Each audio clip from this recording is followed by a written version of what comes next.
so much. Good morning, everyone. It's my pleasure and honor to be here today to represent Centera and EVMS.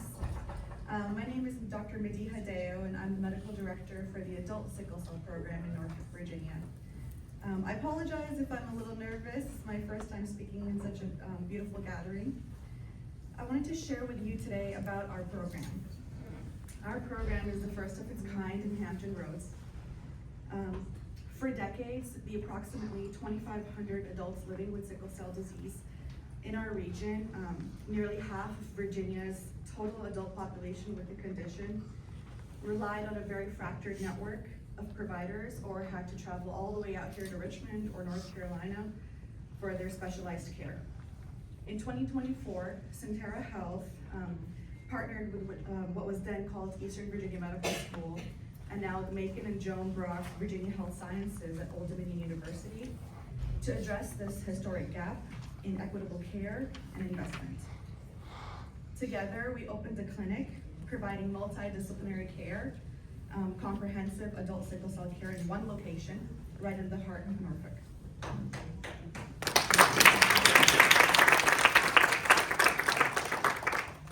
What makes our program unique is our all under one roof model.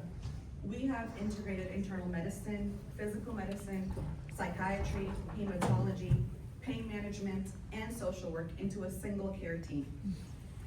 When patients who describe the sickle cell pain as knives stabbing you or so severe I can't breathe, come to us, they are not just seeing a physician, but they are accessing an entire ecosystem that's designed to provide them that comprehensive care, their pain management, a reduction in emergency department visits, and help them to remain in their homes, in their schools, workplaces, and communities. Our team provides medical treatment, focuses on behavioral health to help support and address these long-term traumas, and social services to assist with their housing, employment, transportation, food insecurity, and many other socioeconomic conditions. Over the last year and a half, we have worked to turn this vision into a reality. And although we have made many great strides in accomplishing our vision, we still have work to do. I wanted to share a few updates with you today.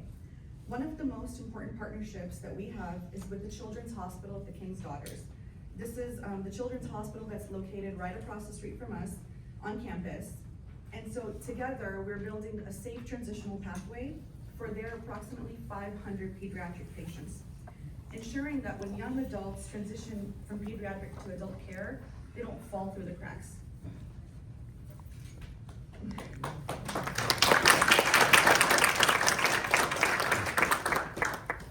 We have also worked with hematology, pain medicine, and emergency department partners to develop a standardized emergency department protocol for sickle cell pain crisis, helping to bridge the gap between outpatient care and hospital management while reducing stigma and improving treatment consistency.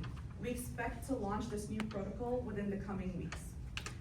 To support this clinical work, we have built electronic medical record order sets, note templates, and individualized pain plans, ensuring that care is standardized, evidence-based, and consistent across all settings while still being individualized to each patient. But the true measure of our success is our human impact. Over the past year, with our multidisciplinary care model, which includes coordinated surgical care, rehabilitative care, medical treatment, it has allowed patients to regain their mobility, to return to higher education, to re-enter the workforce, and to re-engage with their family life, to travel, and all the other wonderful things that all patients deserve to do. We have supported patients in achieving healthy pregnancies and family planning goals after years of hardship. One mother delivered a healthy baby girl this past Thanksgiving after 7 miscarriages and years of seeking care across multiple states. We are also closing a long-standing gap in patient education. We continue to meet adults who are receiving comprehensive information about their disease and the medications and treatments available to them for the first time in their lives. So by providing them this timely diagnosis and information, we empower them to become advocates in their own communities. And beyond clinical outcomes, Our program is becoming a place of healing and trust, where we hope patients feel seen, respected, and supported. Community engagement is central to this work. For the last 2 years, Centera and EVMS have sponsored the Sickle Cell Association's annual Walk for Sickle Cell at Norfolk State University.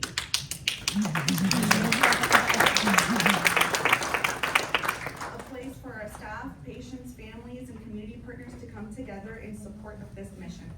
We hope to continue to expand this outreach and partnership across Virginia. Our mission is to build a fully sustainable healthcare ecosystem for adults living with sickle cell disease. We have the model, we have the partnerships, we have the momentum. What we are focused on next is long-term sustainability and enhanced community engagement, ensuring that this program remains a permanent home for every Virginian living with sickle cell disease. I would like to take the opportunity to thank our patients who place their trust in us every day and remind us why this work is important and matters. I'm grateful to our clinical and community partners, the Virginia Department of Health, VCU, Centera Health, EVMS, ODU, and the department leadership for your collaboration and commitment to improving care for individuals living with sickle cell disease. And finally, thank you to our hosts and members of the General Assembly for your time, your advocacy, and your continued commitment to this community. Thank you.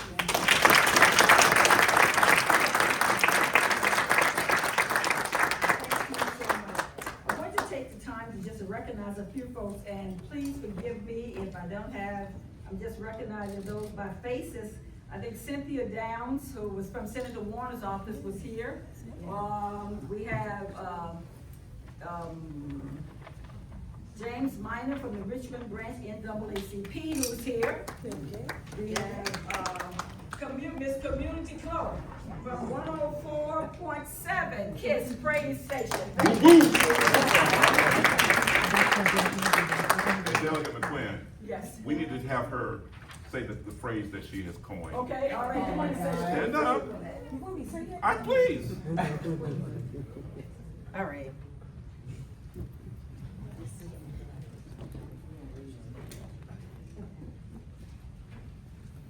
Well, in more than just radio announcer news, having Dr. Wiley on for the past 15 years, we went from 1 med to 4, and now we have a cure for sickle cell disease with CRISPR. So every year for 15 years on the radio, we talked about sickle cell disease, all of the information, and I want y'all to join in with me on this. So whenever we close, we did the community conversation show. We closed with celebrate life and lessen the pain. You got it? Want to do it with me? Yes. Celebrate life and lessen the pain. God bless you.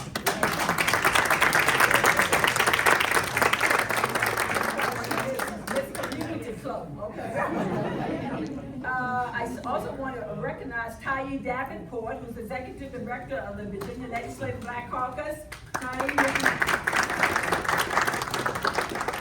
And now there are one other individual that I'm going to bring up, and that's Miss Gail Atkins, and want to just thank her as she come forward for her amazing work in the community and what she does every day. And then after that, there are some warriors here. We want to hear from you.